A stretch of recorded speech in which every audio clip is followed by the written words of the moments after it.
to the top story of the morning. After 2 years of allegations from the President of the United States and members of Congress about wiretaps and spies, yesterday, the nation's top law enforcement officer joined in to accuse the United States government of what he called spying on the Trump campaign in 2016. Oh, come on. This despite lengthy declassification battles uncovering surveillance warrants against one Trump foreign policy advisor, Carter Page, after he left the campaign. But Attorney General William Barr told the Senate he needs to explore the issue. I think spying on a political campaign is a big deal. It's a big deal. There are a lot of rules put in place to make sure that there's an adequate basis before our law enforcement agencies get involved in political surveillance. I'm not suggesting that those rules were violated, but I think it's important to look at that. And I'm not talking about the FBI necessarily, but intelligence agencies more broadly. So you're not suggesting, though, that spying occurred? I don't, I guess you could, I think spying did occur. Yes, I think spying did occur. Have you any evidence that there was anything improper in those investigations? I have no specific evidence that I would cite right now. I do have questions about it. I think when the Attorney General of the United States uses the word spying, it's rather provocative and, in my view, unnecessarily inflammatory. Do you want to rephrase what you're doing? Because I think the word spying could cause everybody in the cable news ecosystem to freak out. And I think it's necessary for you to be precise with your language here. You normally are, and I want to give you a chance to be especially precise here.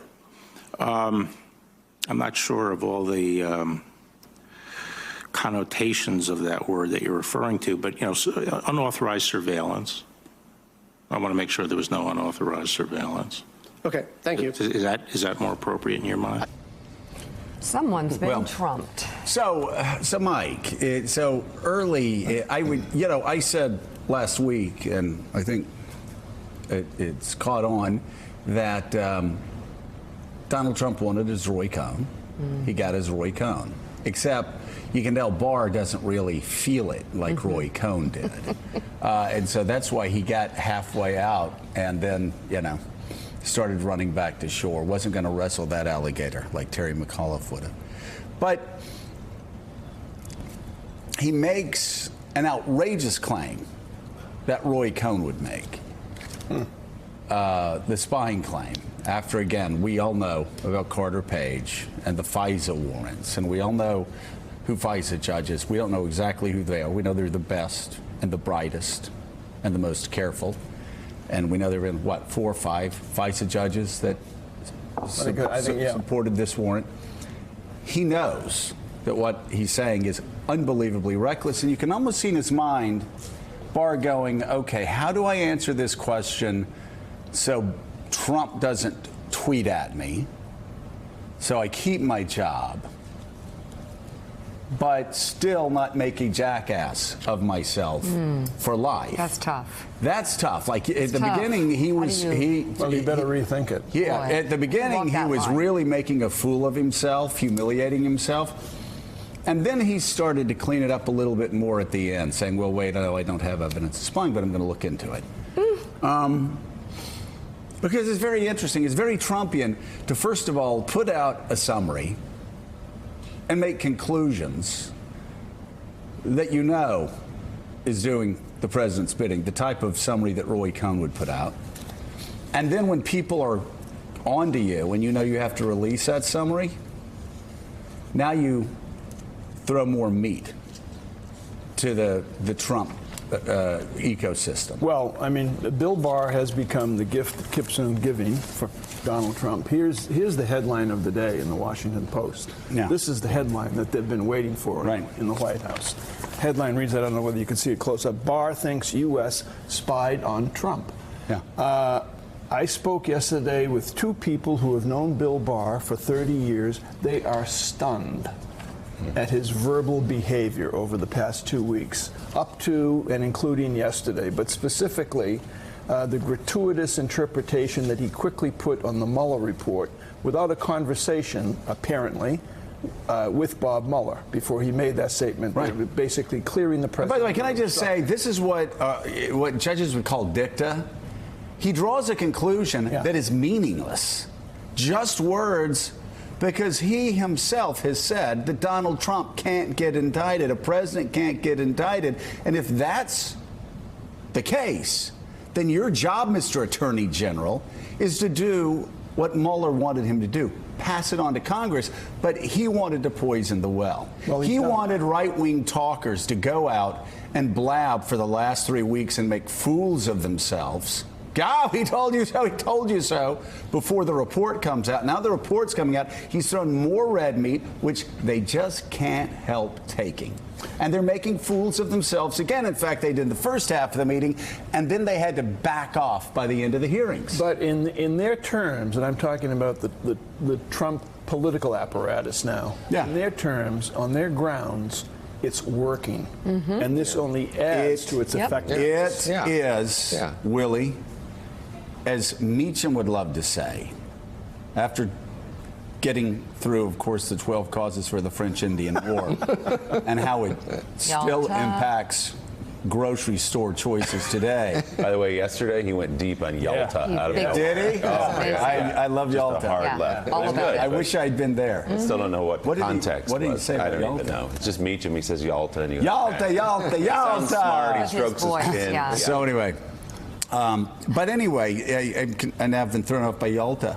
But as Meacham would say, this is a strong starter. It's a weak finisher. Like, again, these people do not think that there's such thing as videotape. They do not think there's an end to all of this. Donald Trump may get away with this 12 months away from a campaign, but the 30-second ads are going to be vicious. Just using his own words. And this is just what Barr is doing. It's all going to be shouted from the mountaintops. Yeah. He's just making a fool of himself. He should talk to Kirstjen Nielsen. He should talk to Mattis. He should talk to Rex Tillerson. He should talk to them all to see how this ends. There were two headlines that the Trump administration loves over the 2 weeks prior. One is no collusion. He says, coming out of the Mueller report, we haven't seen that yet. And the other is yesterday, that the U.S. spied on the campaign. Now, you would like to think, you understand why Donald Trump says no collusion? You'd like to think the Attorney General of the United States would sort of be a brick wall and a barrier to letting that kind of thing cross into the public space. But here we are, Ken Dilanian. And if you read, not full walkbacks, but all the pieces this morning, and I'm sure some of your reporting, there have been clarifications, really, from the Attorney General, people close to him, anonymous sources saying, the Attorney General views spying and surveillance as one and the same, and that he didn't mean to suggest that something had happened, only that he wanted to look into what happened. But that cat is now out of the bag. He said what he said yesterday, which is, quote, I think spying did occur. That's right, Willie. And to be clear, spying is a crime. Spying is what the CIA pays agents to do in foreign countries. When the FBI catches spies in the United States, they go to prison. And Bill Barr knows that.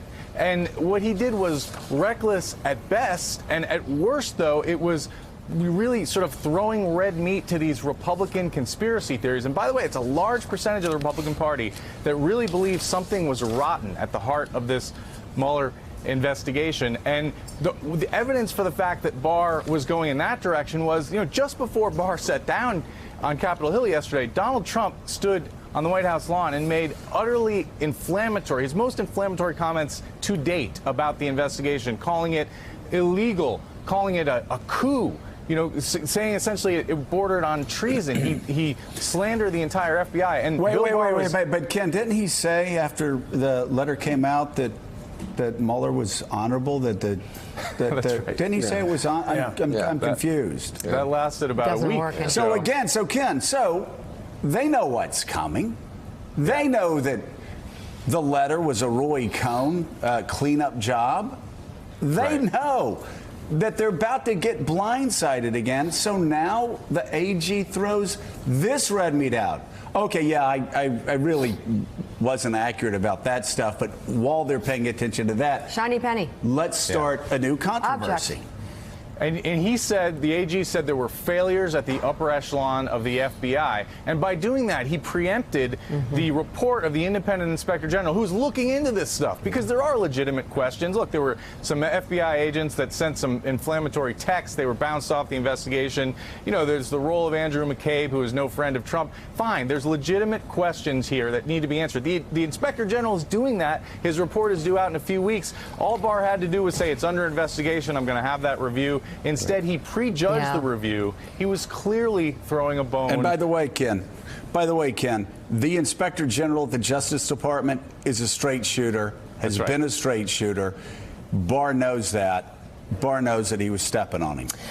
Thanks for checking out MSNBC on YouTube, and make sure you subscribe to stay up to date on the day's biggest stories. And you can click on any of the videos around us to watch more from Morning Joe and MSNBC. Thanks so much for watching.